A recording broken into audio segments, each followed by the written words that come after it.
right? After New Year, after Lunar New Year, I still see you all on Friday, right? Okay. Anyway, we're one lecture behind because we missed out for New Year, I think. Was it New Year? That we missed out, right? Because we were affected. Okay. Yeah, so it brings it back up to speed. Do you all receive emails regarding the prelim and the everything, right? Did they included okay, wait, let me record. They I didn't open mine yet. They included instructions about writing and plagiarism and all of this, right? Right. And they told you that it's a written exam? Handwritten. Handwritten. Uh, Timing, did they give you yet? No. Huh? How long? 6 hours. Okay. 6 hours is very decent actually. The original batches who did the physical exams, right, is only 3 hours. 1 hour per question. You all get 2 hours per question technically. References? It's open book, right? Is it proctored? As in Zoom invigilation? Okay, let me do this. Let me check all of these things because I also received the email, but it's like completely from the last 2 days, right? Let me double check all of that. When we do, this is lecture 18. Then we've got environment, which is 19. 20 and 21 is satisfaction with democracy, right? 20 and 21, satisfaction with democracy, the second half of lecture 21 is usually I do exam prep and like interpretation of some questions just to give you a bit of a movement into the prelim exams preparation, right? So lecture 21, right? I will deal with some of these things, right? That means give me a bit of time. Let me go through all the whatever that is indicated about the rules and whatever. You all have the rules already, right? But anything else that I can add on or can give you some ideas about referencing referencing and so on. Let me include it in lecture 21. I received some questions also, like I think Chin Ying, emailed me and asked me a couple of things like, how to write, good answers and things like that, right? So some of these technicalities, right, let me deal with it in lecture 21. Okay, all right, so that will be 3 lectures from now. That'll be the last lecture. All right, so let me deal with some of these technicalities at that point. Okay, so right now we just deal with the content. Subsequently, we'll deal with those aspects. Okay, all right. I think that makes more sense to do it like that. Okay, all right. But I would say from the get go, I would tell you only one thing lah. Since it's a handwritten exam, right? Please be mindful. When it's a handwritten exam, right? And then then you have to scan it and send it in, right? Okay. I have students who scan and send me their test answers, like for the foundation class and so on. Sometimes the scanning is very problematic, as in they don't take the scan properly. They miss out pages in the scanning, right? So I would recommend that you all go and find an app, right, or something on your phone or whichever, to scan. I use Cam Scanner. This is something that a student recommended to me, and I use Cam Scanner since, right? It's very clear, right? If you can get hold of that, it's a free app if I'm not wrong, right? It's a free app. So just think about whichever that works for you. If you're using your phone to scan or using your computer to scan or whichever, right? Just use a proper scanner. Number 2, please use dark ink to write. I have students who use light ink to write. They take a scan. I have to maximize, the size of the scan, right, to 200% or 250%. I have to toggle and keep moving it around because I cannot see what they've written, right? Okay, so that is another problem there, right?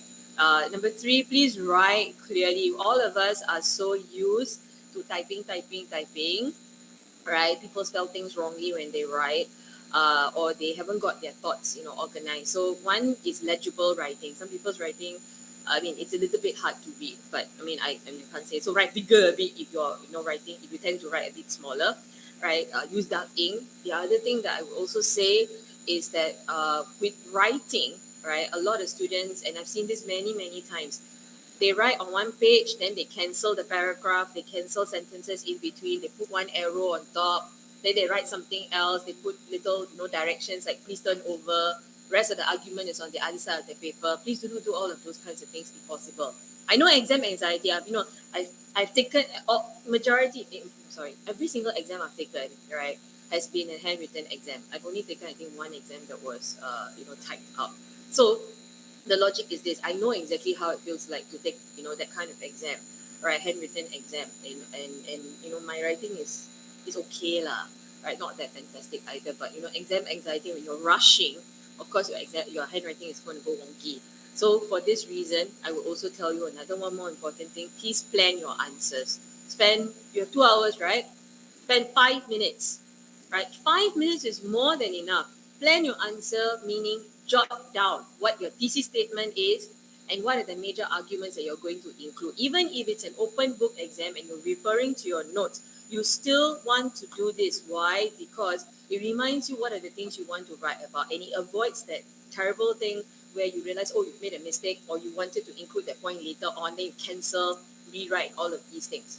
I've had students who also cancel and rewrite and then realize, when I look at the answer, right, that they've actually either repeated themselves or they've cancelled and rewrote something that is irrelevant because they lost their train of thought, right? So it helps you to focus. So please plan your answers. It is very important.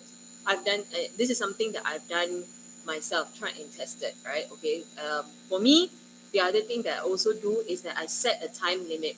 Last year's batch also, if I'm not wrong, they also had 6 hours, but I had people who come back after the exam to email me and say they could not finish the paper. And I'm like, what? How do you not finish 3 questions in 6 hours, right? And the reason why that happens, right, is that they spend too much time on their pet question. Meaning that, of the 3 questions, right, maybe 1 or 2 of the questions are questions that they really prepped for. They're very familiar with that subject matter. Right, so they spend a lot of time writing a very elaborate answer for that, first question or second question. By the time it came to the third question, number one, tired already, right?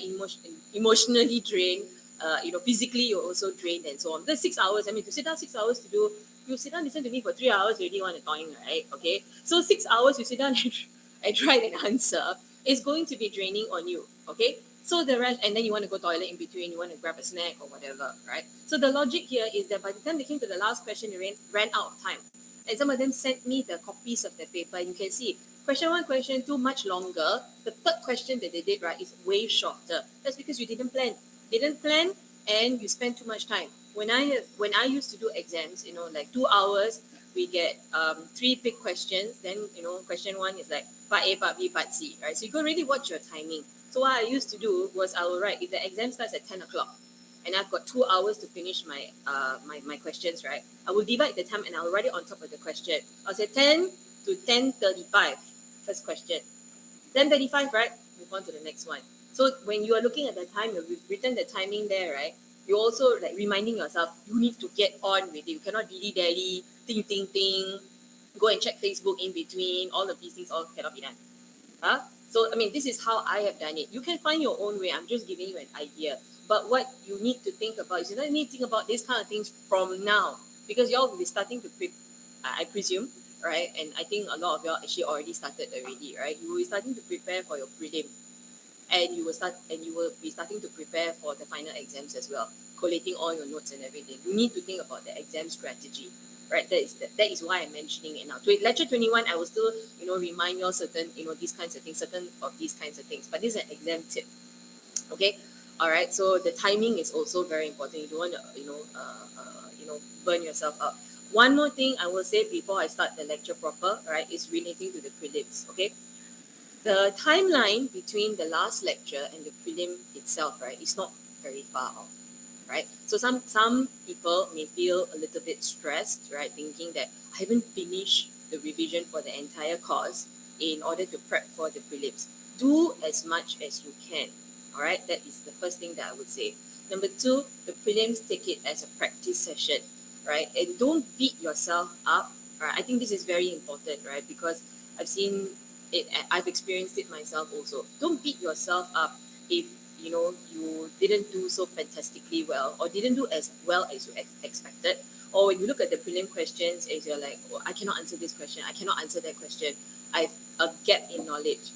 The point here is that it's the prelim, right? It is for you to practice. It is to give you a sensation, a feeling. No, not sensation. Wrong word. Sorry, it didn't sound right. It's to give. It's to simulate a exam condition, right? So this is how it would be if you take the final exam, right? It's a practice. That's why they call it a mock exam or a preliminary exam, right? So when you look at the exam paper and you feel that, oh no, I cannot answer certain things or what, the logic here is what? The logic here is to tell yourself, okay, if I cannot answer this particular question, that it doesn't mean that you have been lazy, or it doesn't mean that you didn't do well, right, throughout the entire semester. It's just that you need a bit more time to gather yourself, your thoughts, and to do your revision. Maybe you had a bad day, right? That's the way to approach the how you feel about the prelim exams, rather than to burn out at the prelim, because your final exam is what really matters, right? That's 100% of the grade, correct? So that's what you need to work towards. So rather than to beat yourself up and say, I didn't do well for the prelims, it means that I'm not going to do well for the final exam. I mean, for some people, you never do anything the entire semester, then you expect to do, fantastically well for the prelim, then of course it's not going to work also now, right? So let's be realistic about it. But the important thing is, don't burn out before the final exam, right? And don't beat yourself up over it. Do what you can, right? And be confident in your answer, right? That is the attitude to have, right? Half of the time, right, doing well in exams is also related to the mentality and your attitude towards things. You tell yourself you don't know, right? Tell yourself you panic, right? Or gone down the drain. Understand? All right. So that is the attitude. I know maybe this is something that maybe you already know, right? Or maybe this is something that it sounds like very commonsensical. But from my capacity here, it is my duty to remind you all about these kinds of things, right? So always tell yourself, right? You can do, right? Draw up a timetable, right? Start working on things, slowly, bite-sized chunks, right? For each of the topics, like how I've highlighted to you throughout the semester, whether you're doing intro to political science, whether you're doing intro to IR, whatever course you're doing, or BMGC or whatever it is, right? For each of the chapters, each of the topics, like what I always highlight to you all, what is the crux of the topic? What are the important things in the topic, number one? Number two, right? When you look at your revision, how you structure your revision notes, do you regurgitate everything that I've given you in the lecture notes in your revision notes? That's basically rewriting the lecture notes, right? Is that what your notes are about? Think about how you're structuring your notes, how to access the information. Number two, very importantly, go and look at the past year exam questions. Go and watch or listen to the lectures again, right? So I point out to you, okay, if the question is like this, right, this is what you need to answer. This is what you need to include, right? Look at the focus of the exam questions. Those are the clues. It's not to say that the past year questions are going to get repeated in the final exam again. If you're lucky, the same question comes out. Or if you're unlucky, the same difficult question comes out, right? But it depends, right? If you're lucky, the same question comes out, you've already seen it before. You know what they're going to test you on or for that particular topic, right? But the logic here is to find out or to assess, right? Or remind yourself what are the common things that are tested every year for all your courses. And then you go about your revision. Instead of just opening up, each of the chapters are so huge. You just open up and you wade through, right? You're going to be lost in no time, correct? But if you focus your revision, right, and you look, okay, these are the things that are commonly tested. These are the arguments that are important. These are the specific examples that are important. Then you can zoom in onto what is necessary, how to structure your arguments. Number three, the people who are worried about plagiarism from now on, I already got a couple of emails regarding that. Right? I very quickly would explain to you. Plagiarism, right, is when you lift up chunks of material without giving any credit. That means you copy word for word from the subject guide. That is what gets you into trouble. You copy word for word from the subject guide and do not indicate that it's from the subject guide, right? And it's just like basically copy and paste. That is what you get into trouble for plagiarism.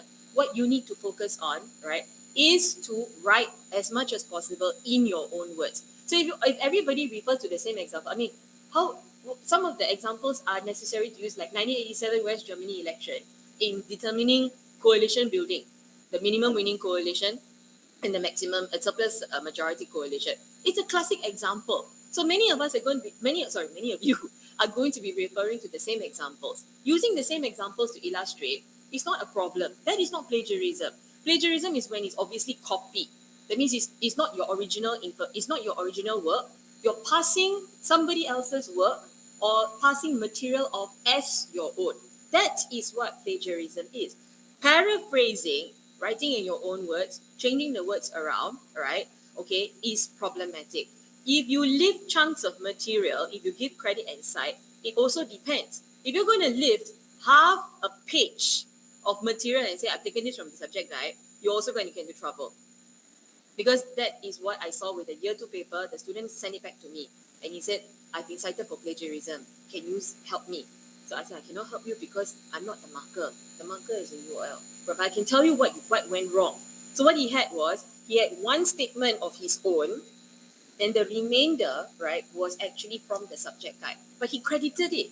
But basically, one sentence of your own and the remainder whole chunk, right, like literally half the page is from the subject guide lifted. That is also problematic. So what I will say, right, is the quotes. That means a specific line. Like for example, right, let me be, hold on. Let me see if I can see something from here. Like a specific line or something, okay, this is all like not from the subject guide. Okay, say like there's a definition, right? A definition you take, okay? So say for example, okay, I've got this definition. I took this definition from the OECD website. Okay, so what you can do is that if you're using the exact phrase from the OECD website, right, then what you would do is use in-text citation, right? Or you can say, according to the OECD report 2020, right? And then social protection is defined as. So according to the marker, when the marker looks at it, right, it is you have lifted the definition of social protection from the OECD website or from IMF or whatever, or from the subject guide. But you've indicated that you have taken this phrase from this particular report or this particular chapter, right, that is written in this particular year, right, and you've given the credit for that. That is how you do the citations and so on. Okay, all right. So when you start prepping for the mock exam and for the prelim exam, I would suggest when you do the mock exam also, right, to do this citation thing. Get into the habit of doing it because you are not familiar or you may not be familiar with it, right? So when you're prepping, right, list out, for each of the chapters, what the resources that you're referring to are, right? Where the material is coming from. When you write your notes and so on, right, indicate if you've copied that phrase from the subject guide. Go back and look at your revision notes. If you've copied a particular phrase from the subject guide, go back, put an indicator in your notes to say that, okay, this particular phrase or this particular whatever, right, has been taken from the subject guide. So when you use that, if it's an open book exam, and you use that and you write your answer, right, you can credit directly. Otherwise, you have to redo all your notes subsequently, or you have to be flipping, throughout the entire exam. Yeah. Uh-huh. My notes.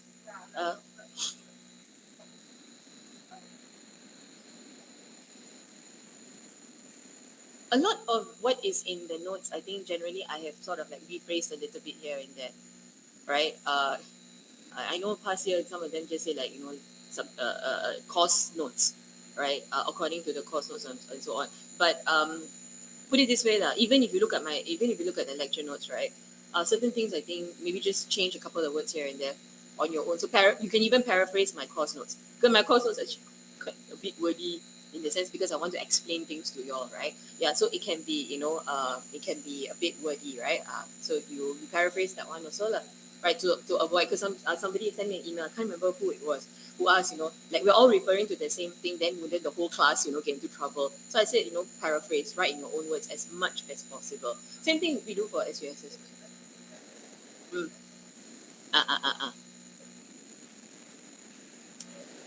So okay, say like Daniel has put down there the Hicks and Whiting from the subject guide, right? Because subject guide is written by Hicks and Whiting, right? So you can say according to the subject guide, like what Yu has indicated there, or you can say, take the definition of like democracy or definition of economic performance, right? And then, put bracket. This is what, the one that's now here, the bracket Hicks and Whiting, comma, 2012. This is what is referred to as in-text citations. In-text citations. All right? So you can use this. But I will remind you, from what I remember, citations are included in the word count. So that means if they say 1,000 words, right, usually citations are counted as part of that 1,000 words. You cannot exclude. Okay? All right? And please be careful. But then if it's a handwritten exam, how you do word count, right? I'm not sure whether there's a word count. I remember seeing something. Let me double check this one. And yeah, I think they subsequently said for individual subjects, I think it differs, and they will let us know, I think. Okay, let me double check that one. That's why I say let me go through the email. This one I want to tell you first because I know you're going to start preparing, and then people are already panicking already. I already received like 3 emails already, right? All relating to the same idea. So I wanted to mention it today, and it's on record, right? So you can, it's captured there. All right, okay, all right, okay. Come, let's do today's topic. Otherwise, I will not finish. Okay. All right, so these are the exam angles, right, for lecture 17 and 18. I already mentioned to you before, right? So what you need to be familiar with, right, for these 2 topics is basically different kinds of explanations related to the logic of, sorry. Wait. Okay, wait. This away. Okay, related to the idea of spending, how government spends money, what government spends money on, what is the focus or the priority of economic spending, right? What is the logic of redistributive public spending? What impacts public spending, right? So that means, is it design of government that impacts public spending? Is it the relationship, right, between business and government and labor, right? Like the command market economy, the liberal market economy that we refer to, right? Is that the interaction between these actors that makes an impact on public spending, right? Are we looking at design in terms of, or that impacts public spending, right? Are we looking at design of institutions, right? So that means, is it a presidential system, or is it a parliamentary system that affects levels of public spending? What kind of political parties, right, that may be in power that impact public spending, right? So, if you have a PR system, right, a proportional representation system, right, okay, which means that you got to make that connection, right? So that means if you have a PR system, do you have like 1 or 2 major large political parties that are fighting it out during every election? No, a PR system means that the polity or the political landscape will be dotted with smaller political parties across the left-right spectrum, right? Because a PR system always rewards smaller political parties, right? Because PR systems often lead to coalition governments, right? So the kinds of political parties that exist in the system, who they represent, right? Do they represent, the extreme left, extreme right?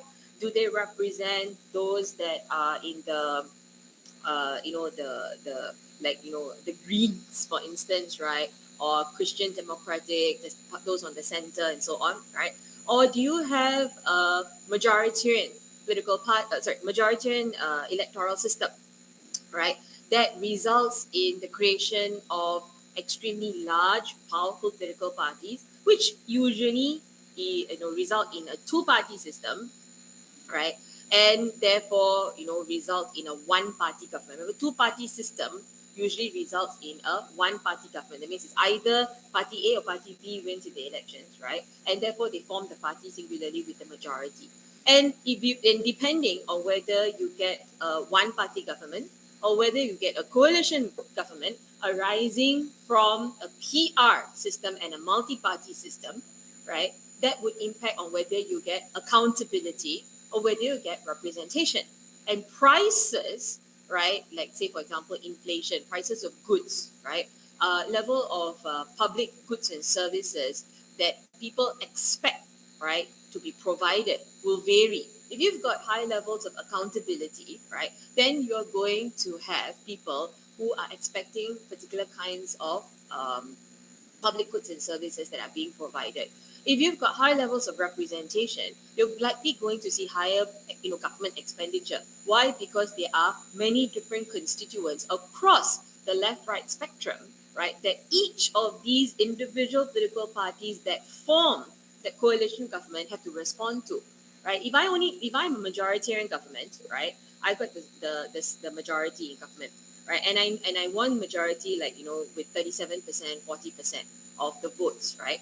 Do I need to satisfy 80-90% of the citizens technically, or do I need to just satisfy the constituents who I know in the next election will guarantee vote for me again?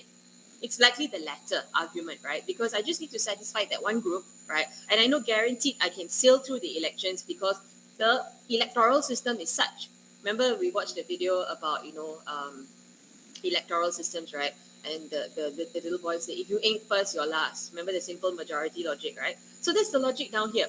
Who are the constituents that they are responding to? How many constituents are they responding to, right? Will determine whether they act in a more representative manner or whether they act in an accountable manner. And that will determine, right, whether government spending is higher or government spending is expected to be lower, right? Whether you have a scenario where you've got citizens who are, say for example, from a higher economic strata. If they're from a higher economic strata, you would likely use what sector services? Public or private? Private if you're from a higher economic income strata, right? Likely. I didn't say you will definitely use that, likely. But if majority of citizens are from a lower economic strata, what will they be relying on? They'll likely be relying on public goods and services. And public goods and if government has to provide high level of public goods and services, public healthcare, public education, right, and so on, right, the public sanitation, all of these things, right, then government expenditure increase or decrease? Increase, right? So can you see actually the arguments are actually very commonsensical, right? It's once you understand this logic, right, about when prices increase, when inflation goes up, right, when consumers benefit, when labor benefits, when business may benefit, right, or you're looking at the idea of when government needs to spend more money or where government can scale down the expenditure, that would give you all the answers to the arguments related to how does spending differ, right? How does redistributive public spending differ, right? Within different kinds of democracies. That means all the different types of democracies, because what I mentioned just now is all related to democracies. When you look at non-democracies, right, do you have a logic where non-democracies tend to spend more or less, right, than democracies, right? In the end, at the end of the day, what we argued was that there's really no real causation, right? There may be correlation. That means there may be a scenario where levels of democracy may impact on how government actually spends money, right? But there's no direct causation to say that you have to be a democracy in order to spend money. It may create conditions, right, that are related, that are conducive to government spending, but there is no real equation that we can say, and so that's why at the end of the day we said all this argument was much ado about nothing. Remember I told you, right? Not Amitabh Acharya, Amartya Sen, right? Wrong theorist, right? Amartya Sen basically highlighted there's no real causation, right, between democracy and economic growth and spending, right? Because you can have economic growth even in non-democracies. They can spend a lot of money because they want to satiate, demand for democracy. Because if you're an authoritarian leader, are you going to automatically want to distribute all the privileges that you hold, right, back into society? Not necessarily. I'm already enjoying all of these privileges, right? Why I want to give them back to you, right? So that is why, you get these different arguments, right? So the arguments are actually very straightforward and simple. It's just a matter of remembering which type of arguments you use for which type of justification, which type of answer. Okay, all right. So that's what I wanted to highlight to you. So can you see why did I start off with this, right? Because I wanted to remind you of the crux of the topic. This is what is tested, right? So this is what you need to do, right? When you do your revision, right? When you do up your notes, right? What is being tested? What is the main gist, right? A lot of times when we start off the discussion, the first, maybe couple of slides, right? It's all about setting the tone and the foundation, explaining to you, this is what this means, this is what that means, this is what, the logic of the connection between, economic growth and development is, or economic growth and spending is. We're setting the tone. Then we take all of these ideas and fix it into the major arguments that you will need to use for your exam answer, right? So the process is actually very simple, right? What you need to do is focus on what is the exam question asking you for, right? That is what I remind you every week when we talk about all of these things, right? I always draw your attention to this. Think about what the exam question is asking you for, okay? All right. Okay, so crux of the topic today, right, is to basically look at, what are the different policies that achieve redistribution, right? And again, same thing. We're using the same logic, right? Okay, but we're looking today at the different kinds of factors that influence the extent of redistributive public spending, right? So it's similar structure to last week's lecture. Similar structure to last week's lecture, all right? It's just that today, right, we're looking at specifically spending, right, redistributive public spending. Okay, all right, okay. So let's do a recap, very quick recap. All right, when you anybody remember what are the three types of public spending that we encounter? Last week was, we're looking at allocation and so on, right? So this week, what are I just want to do like a recap, right? So what are the three different types? Three major types. And yep. So allocation, right, redistribution, and macroeconomic stabilization, right? Okay, so these are the three major types. So a lot of the answers, right, I think, when your intro, when you start writing, right, you can start off with this, that there are three major types of redistributive public spending, right, or three major patterns that we can see, right, and what are each of these patterns, right? Okay, so when you look at, allocation, right? Okay, so basically the logic of allocation, right, is the most broad form, right, and it tends to be, the type that brings about broad benefits to the whole of society. It's not a case where you can have allocative public spending, right, that excludes individuals. I cannot say, that, okay, I do not want somebody to go and stand under the street light, right, and exclude you out from enjoying defense, or exclude you from enjoying, say, using public sanitation services and so on, right? So that's the logic now here. Public spending that brings about broad benefits like defense, right, military, law and order, public healthcare, public education. Remember, for this topic, please do not just write healthcare or just do not write education, right? Because you can have private education and you can have private healthcare. So you need to make that distinction, right? Very clear in your exam answer, okay? That, you're referring specifically to private, healthcare or public healthcare and so on, okay? All right. Then you've got redistribution, right? And when we talk about redistribution, which is what we're actually, looking at on this slide down here also, right? When you have redistribution and when outcomes are purely redistributive or more redistributive than efficient, what are we looking at? Specifically, we are looking at a deliberate reallocation, right? So we take from one group in society and give it to another group in society, thereby creating winners and losers, right? So that technically, in this sense, right, the loser is the one that pays the taxes. The taxpayer is technically the loser. The winner, in this sense, would be the recipient, right, of a specific type of public spending like welfare benefit, right, or public assistance, right? Okay. Okay, so we know this one. Or unemployment benefit, for instance, right? I pay the taxes, but somebody who is unemployed or somebody who's out of unemployed, out of job, somebody is unemployed or somebody, for example, who has is unable to go to work because of a physical impairment or something like that, right? So I think in the US they call it disability benefits, or they call it public assistance, and so on, right? Okay, so this is what you have a scenario where you have the creation of the winner and the loser. Okay, all right. Then you've got the macroeconomic stabilization, like say for example, when you've got public spending that attempts to stabilize the economy or to create growth or stimulate growth. Say for example, an economy that is coming out of an economic crisis, right? Or like for example, the pandemic, the post-pandemic. Okay, I don't know whether we can call ourselves post-pandemic or not, but the economies that are afflicted by the pandemic, right? And basically, what you have is people who require assistance, right? People who've been retrenched, right? Who've lost their jobs and things like that. So, how do you create growth and stabilize the economy?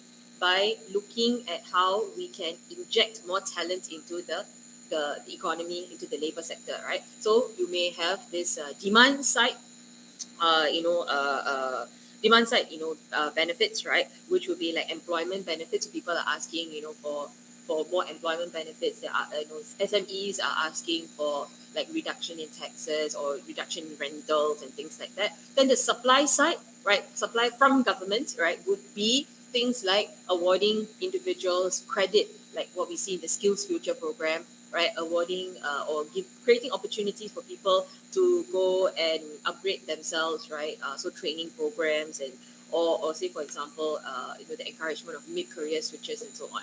This has been in the media. I would recommend, you know, no need to like go into so much detail, right? But just go and read. The last couple of days, right? This has technically been in the news a fair bit. If you realize, there's been a lot of discussion. Yesterday's CNA, I think, right? There was this article about how the Singapore economy has been affected by very tight COVID-19 restrictions. You have an exodus of expatriates, right? And then you've got a trickle effect from I think Hong Kong, where investments and individuals coming in from Hong Kong, right?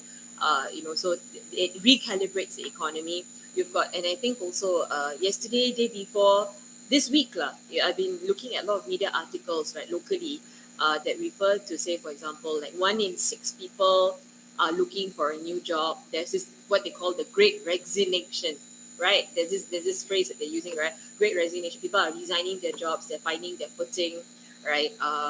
Employers are actively hiring and so on. This is a reflection, right, of that demand and supply side, macroeconomic stabilization, is it not?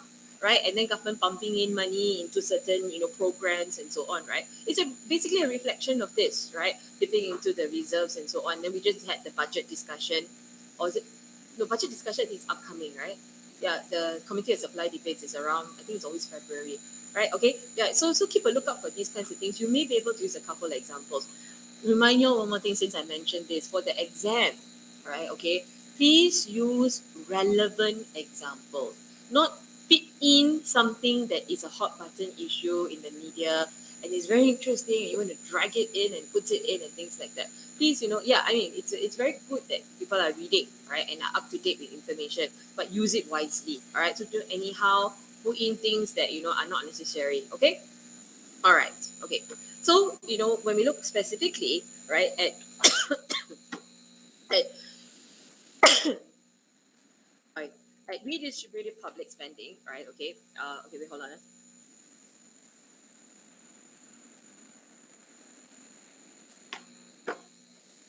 Sorry. All right. When you look at redistributed public spending, right? Okay, one of the things that you want to consider is exactly what does government spend on? What is it? What are the sectors or the policy areas? Okay, this is how I would refer to it, right? So sector, maybe you can say industry, right? But industry only applies to certain things, like say for example, manufacturing industry, defense, I would say defense sector, public healthcare sector, and so on, right? So, use the correct terminology, right? That's one thing, right? But you want to pay attention to what is it that governments usually spend on. So for this set of lecture notes, I've gone a little bit beyond what is explained in the subject guide, to give you an idea of the different things that governments spend money on, right? So even I crafted those tables earlier on, relating to public spending, and I couldn't get some of the more recent data to create newer tables. But those are reflective of certain trends that you want to pay attention to, right? So just to give you an idea, please do not go and replicate everything that is in this set of lecture notes, because there are a lot of additional things that I give you for you to understand certain issues, right? But it's not for you to replicate exactly in the exam. So don't feel that there's so many slides and you want to take all of these things out. Use only what is relevant and necessary to the question. I will explain to you how do you use certain parts of information in the exam question. All right. So if I just want to warn you, please do not copy paste, right, wholesale from this set of lectures in particular, because I give you a lot of extra things, right, to understand certain things only. Okay. All right. So when you look at country spending, right, is it more redistributed, or is it more allocated, right? Is it efficient allocation, or is it rather redistributive, where you are deliberately taking from one set of actors to give to another set of actors, creating winners and losers in society, right? Okay, so that is the idea down here. So significant spending actually goes towards allocation. If you think about it, look at all the this okay, I'm going to close the chat because otherwise it's very small to look at for y'all. All right, okay, all right, okay. So when you look at the diagram or the figure, this one is from your subject guide, but it's in color because it's a soft copy, right? And it gives you an idea, basically what is it that a lot of governments spend a lot of money on. And you'll notice, you see the navy blue one? The navy blue one is social protection. The gray one is public health, right? The darker blue is general public. The lighter blue is education, right? And the maroon one, right, is public order and safety. These are the larger chunks, if you notice, right? And if you look at defense, is also the beige one, right? It's also something that a lot of governments spend a fair amount of money on. But some governments spend more on defense, and that is the US. And why does the US have a ridiculously high defense budget? I think their defense budget for 2021 was 778 billion USD, if I remember correctly.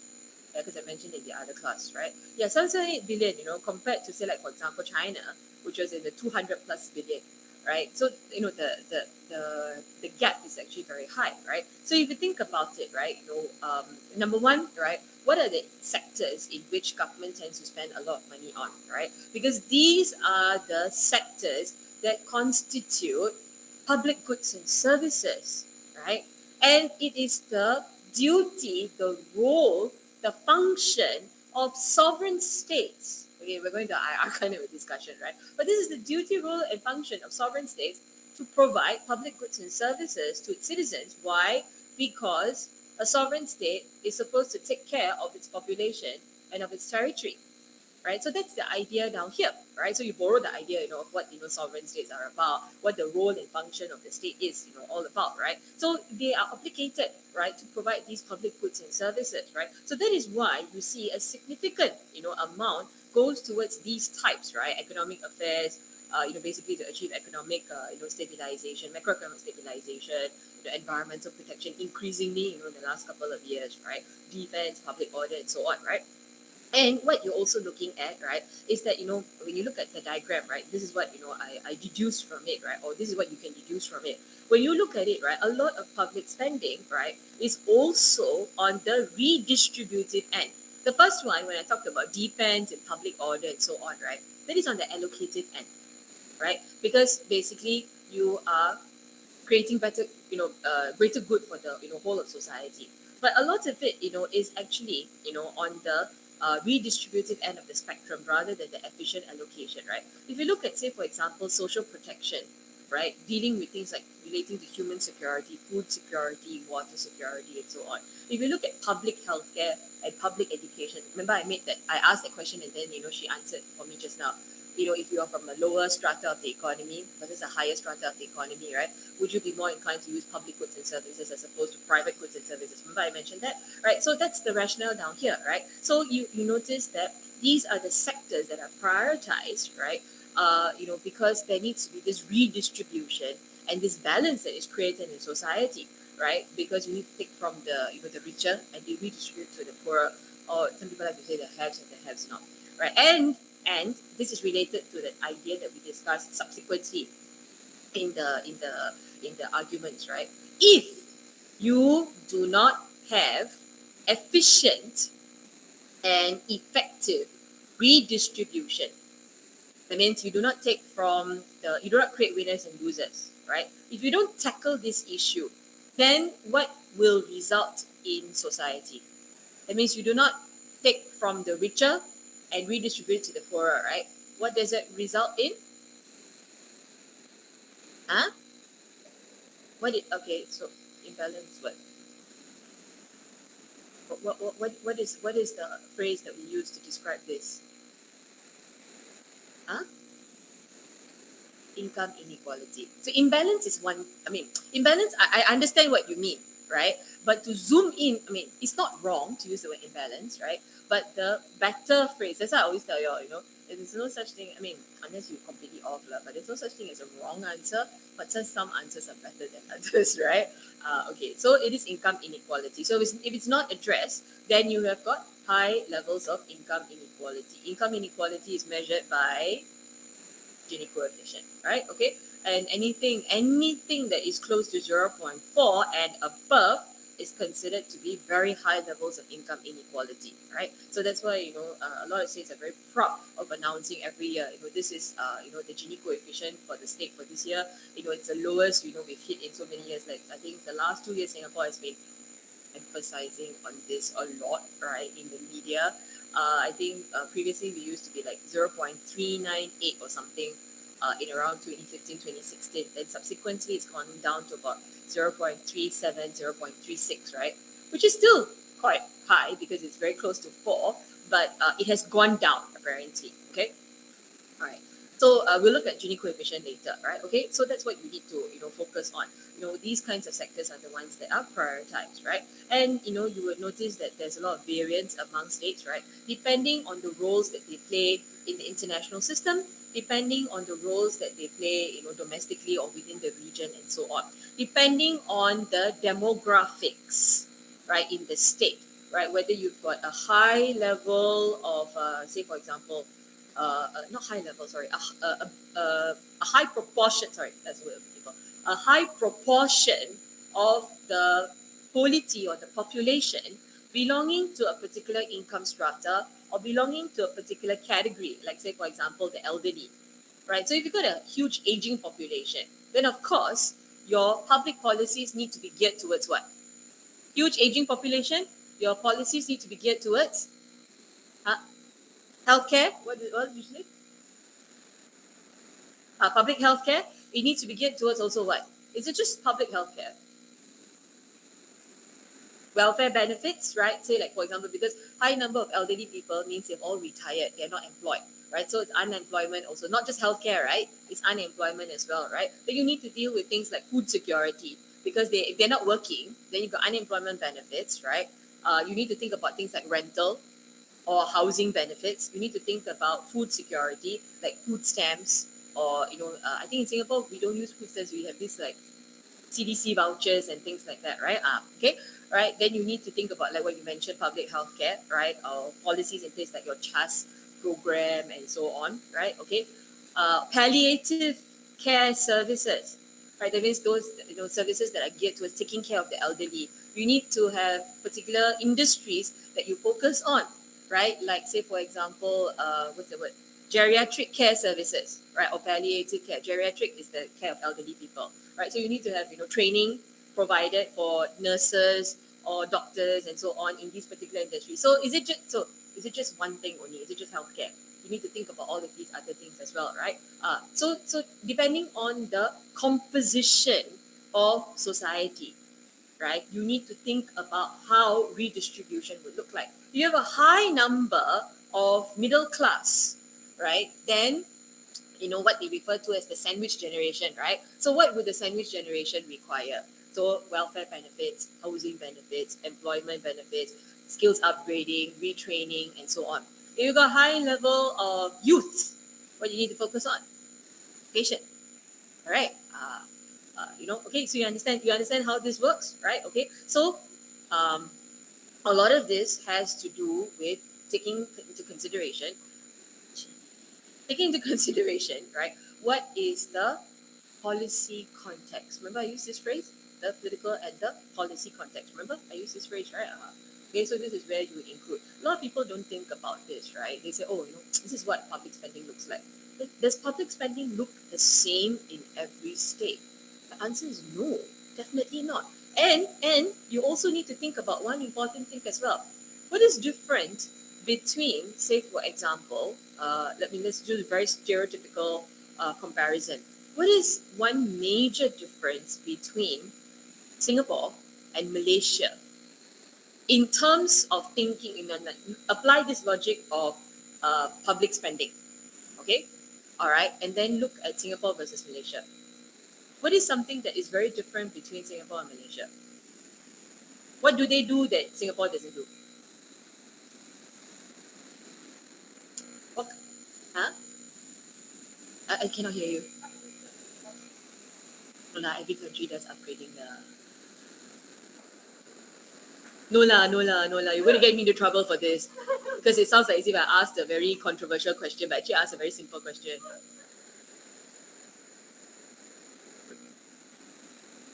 Trade. Everybody does trade, right?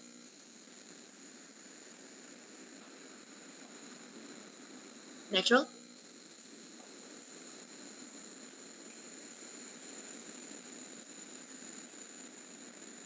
Affirmative action. Affirmative action. Wait, people. This one you should know. Okay, have you heard of this phrase Bumiputra? Okay. Have you heard of this phrase Bumiputra? No? Yes? What is Bumiputra?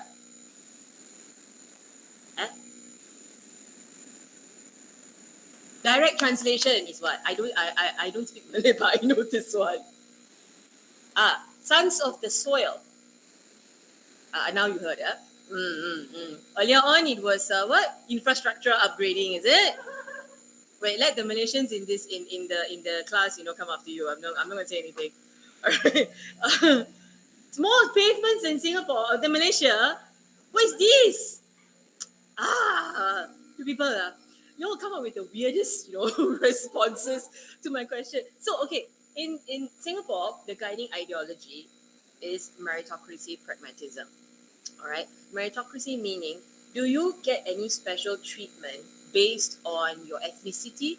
Okay, let's not go into Chinese privilege. I don't want to listen to anything related to that because I know somebody will surely mention this. Okay, so I don't want to talk about that because it's not what this course is about, and it's not what this topic is about. All right, but do you have anything right related to, say, for example, a particular ethnic group right gets particular economic advances or particular opportunities based on your ethnicity or based on a particular class that you come from and so on? Do we have that here technically in the official? Okay, I don't care whether you're anti-PAP or pro-PAP or whatever, right?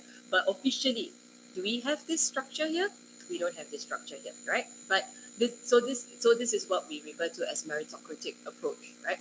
So if you want to qualify for particular welfare benefits or social protection and so on, right, it will be purely according to household income, right? It'll be purely according to individual income and so on, right? But in some other countries, right, like in Malaysia and so on, their welfare programs are also based not purely on meritocracy, right? But it is also based on this idea of affirmative action. The whole logic behind affirmative action and why I asked about Malaysia is that in the 1970s, right, I think it was 1971, if I remember correctly, they had this program called the New Economic Policy, NEP, all right, in Malaysia. All right, you can Google this, right? Okay, I think it's 1971. So NEP, the entire idea behind the NEP and this affirmative action, right, was to actually create a balance in society, meaning, right, helping a particular ethnic group, right, catch up with the other ethnic groups in terms of economic development, in terms of education, and so on. So that is what affirmative action is about. It is about looking at how to give particular benefits to one particular group in society, right? And this could be based on ethnicity. For in some other countries, it may be based on other particular categories like religion or language spoken and so on, right? But in the case of Malaysia, right, you have this thing called the logic of the Bumiputra, right, or sons of the soil, right? Why I mentioned this is just to highlight to you different countries approach this logic of social protection, approach this logic of welfare and redistribution in different ways, depending on the context, depending on the demographics, depending on what the polity or the population looks like, and so on. Right? So you cannot always, just say that, all democracies spend like this, or all Asian countries spend like this. Your Scandinavian or your Nordic countries tend to be more welfare oriented and so on, right? It's not a blanket statement. You also need to look at individual states. What is the makeup, right? And what are the reasons why you see particular policies being put in place, right? That is why I asked that question, right? Okay? All right, so I just wanted to put the idea into your head. You can go and take a look at this logic of Bumiputra and the logic of affirmative act. It's called affirmative action. Yeah, Lionel? How to spell? Okay, yeah, okay. I thought you were going to ask it, so I was going to say I'm going to write it for you. Affirmative.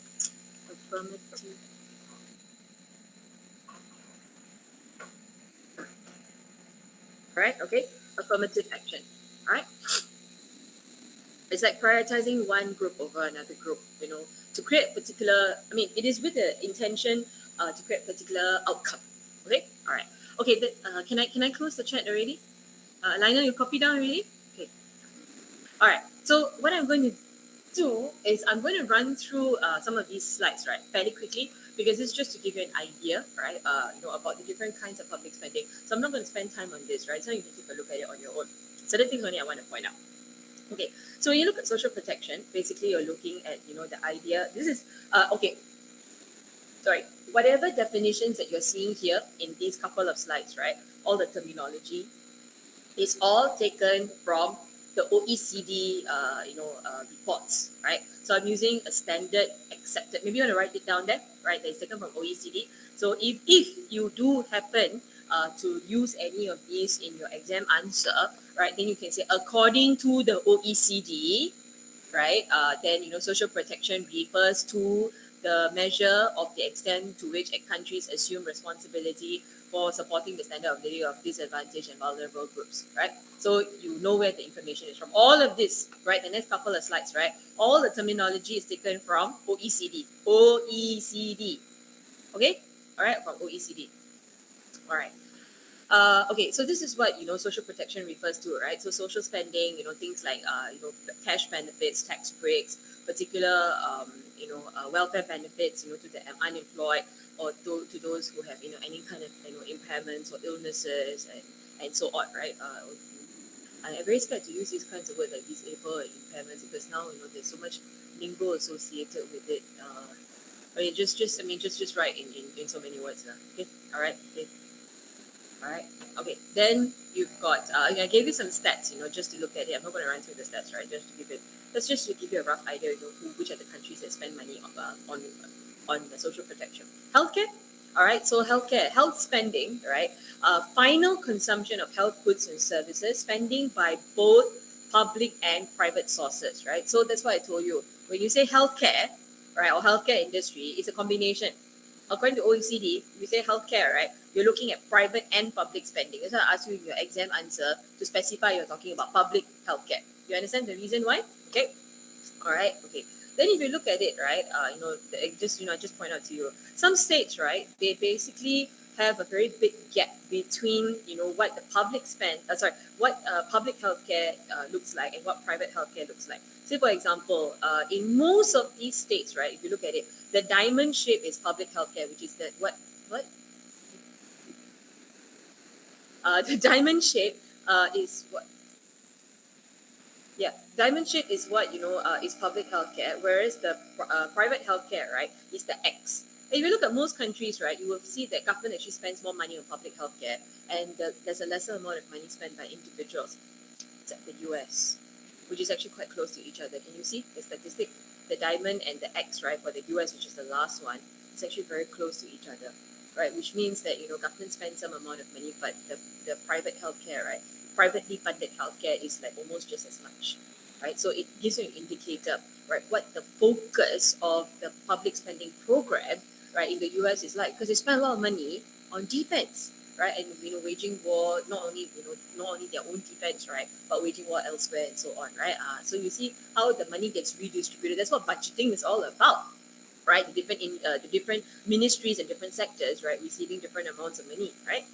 Okay, then you've got education, right? Okay, so you look at this. Education is direct expenditure on educational institutions, educational subsidies to households administered by the educational institutions.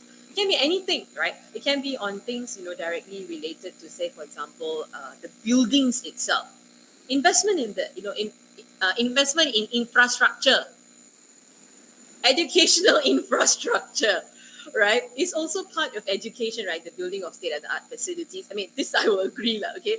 Building of the state-of-the-art facilities, having training campuses and so on, right? That will be part of the infrastructure. Training of teachers, lecturers, collaborations with overseas universities. All of that will be included as well, right? And you will notice that you look at this diagram. It's interesting, right? Why? Because you're looking at primary to non-tertiary, which is the dot or the circle, right, and tertiary education, which is the diamond, right. If you look at that stats, right, you will realize tertiary education is publicly funded at a much lower level than primary education. Why?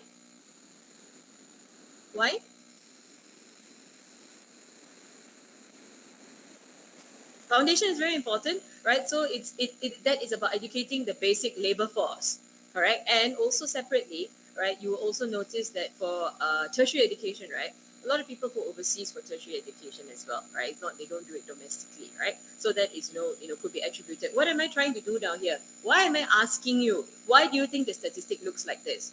Because there are different reasons, right, why you could see a particular trend, right? Okay, so that is to draw your attention to that logic down there about how trends basically come about. Okay, all right. Okay, so let's look at okay, let's look at this diagram down here. Tell me what's significant about this diagram. If you look at this diagram, which is something that struck me straight away, what is significant about this diagram in particular, or this chart? Sorry, what is so significant? Look at the legend. Your general public services, the defense, public order, safety, economic affairs, environmental protection, and so on. Then look at the chart and tell me what strikes you. What is so significant?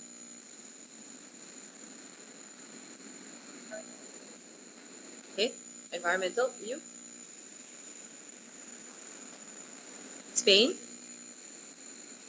This one? Okay, very high. Okay.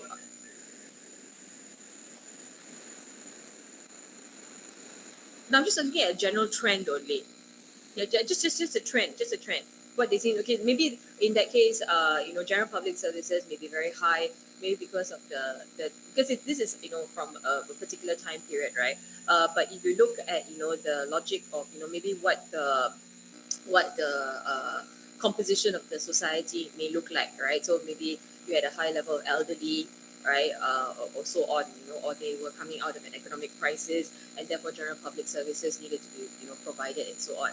But you zoomed in on the exact same thing that I zoomed in on, right, which was the trend relating to environmental protection. Can you see where it is? Like majority of the countries, is the same trend. It's like there's no scale to look at, right? Majority of them are like on the bare minimum, right? Why?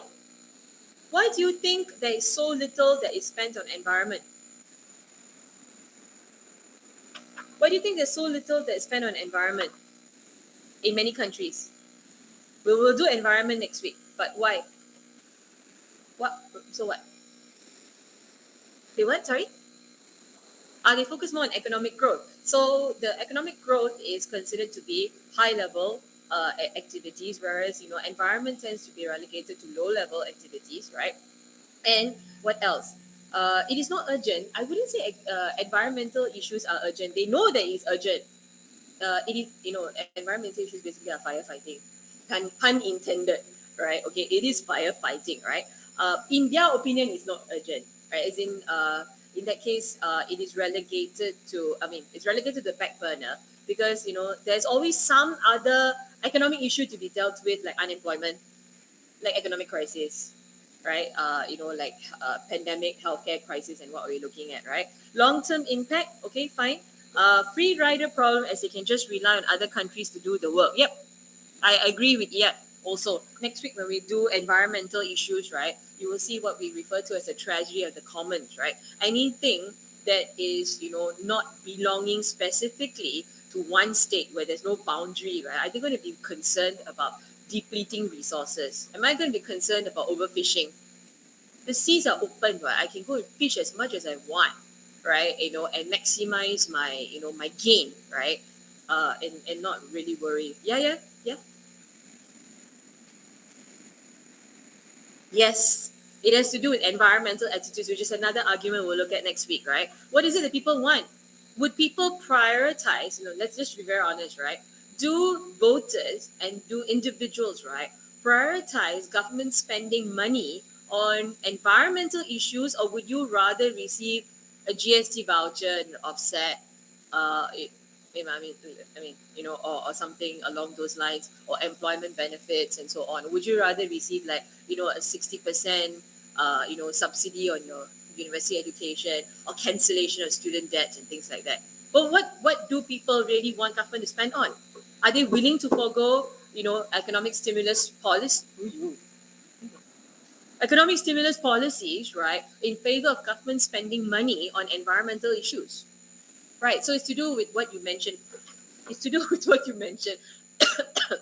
uh, Attitudes. Environment. What was the phrase you used?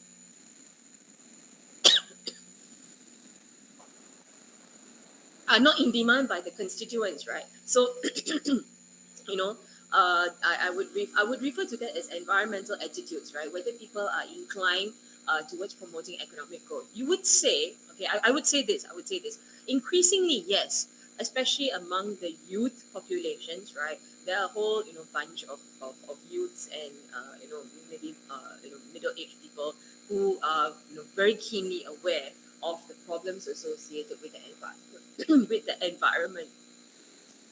with the environment, right? So increasingly, this has come higher on the agenda in the last couple of years. Very simple. Look at the UK, right, and look at the rise of the Greens, the Green Party, right? In the 2016, 2017, elections, right? You saw literally, is it 2016 or 2017? I think it's 2017. I think elections.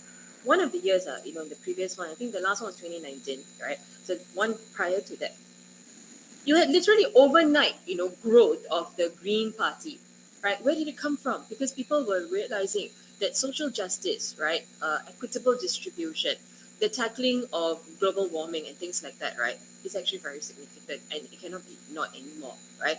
And activist voices have become louder over the years, right? It's taken a very long time, right? But it has actually become louder over the years, which is very significant, right? And yeah, and no lah, Trump is, see, I mean, come on, let's be very honest, huh? Trump. Trump was the same person who said what? Trump was the same person who said global warming. Where is good old global warming when you need it? When they were having sub-zero temperatures, right? In Texas and some of the other states. He's also the same person who had said, and you can tell very clearly that I immensely dislike him, right? He was also the same person who said that environmental degradation, or is it climate change, or is it global warming? One of these things, right? One specific phrase. He said that it's not real, and he said that it was created by countries like China to distract the US from economic growth and things like that, prevent US from being a superpower. You go Google this, their tweets, next week's lecture, I actually made a GIF or whatever it's called. What is it called? The GIF thing, right? I collated a couple of tweets, that he made that were really ridiculous, right, over the years, relating to environmental degradation, right? Right. And basically said that climate change is not even real, right? It's something that is created by China to distract everybody, so that it's to prevent the US from rising. So Trump is really not good, right? for a lot of things. What? You also said what? You will go away in 3 days or 3 months, is it? Yeah. Then after that, he cancelled. Remember that very famous picture? He cancelled the word coronavirus and he called it what? Wuhan virus, or is it China virus? Right? He's like a petulant child. Okay. All right. Okay. So China virus. Yeah. Thank you, Rain. Yeah, yeah. So he's really never mind. Let's not go there. Anyway, so this is basically the idea that you want to emphasize on, right? Okay. All right. So I'll come back to environmental spending, right? Subsequently, when we do environment next week, right? Also, you realize that another point, right? Why you find that environmental spending is so low, right? Is that just now I think it was Iyad or somebody who mentioned in the chat who said that it's a free rider problem, right? It's not only a free rider problem among states, but it's also a free rider problem domestically, because you realize that which are the actual actors in society that spend on the environment. Is it government per se? Then who are the loud voices in terms of environment issues? Citizens? Who else? Huh? Producers?